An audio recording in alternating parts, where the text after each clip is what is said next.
నిన్న అందరూ కూడా ఎంజాయ్ చేస్తుంటారు కదా. ఇంకా మరి నేనైతే గుడికి వెళ్ళాను. మరి మీరు ఎక్కడికి వెళ్ళారు? సరే, ఇంకా నేను ఇప్పుడు 8 రోజుల నుంచి గజ్జకాయ పొడి వాడుతున్నాను. ఫుల్ లెంత్ ఎవరన్నా చూడని వాళ్ళు ఉంటే వాళ్ళకి అర్థమవుతుంది ఒకసారి చూస్తే దీని బెనిఫిట్స్ ఏంటనేవి కూడా.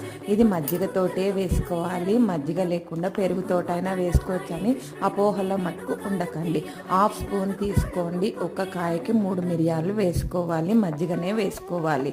ఇంకా మరి దానిమ్మకాయ కూడా 2 సార్లు డైలీ తాగితే మంచిది. ఇది వేడి ఓవర్ హీట్ అవుతూ ఉంటుంది కదా, అందుకని దీని బెనిఫిట్స్ వచ్చేసి పీసీఓడి ప్రాబ్లం, పీసీఓఎస్ ప్రాబ్లం. నాకు పిల్లలు పుట్టారు కదా, నాకెందుకు అనుకుంటున్నారా, నాకు ఫైబ్రాయిడ్ ఉంది, ఇంకొకటి యూట్రస్ వచ్చి ఆపరేషన్ చేయించుకోమని చెప్పారు. ఇంకొక విషయం ఏంటంటే పెద్దగా అయింది, అందుకనే పీరియడ్స్ టైంలో పెయిన్ ఎక్కువగా ఉంటుంది. అందుకనే ఇది ట్రై చేస్తున్నాను. నా రిజల్ట్ మీకు చెప్తాను.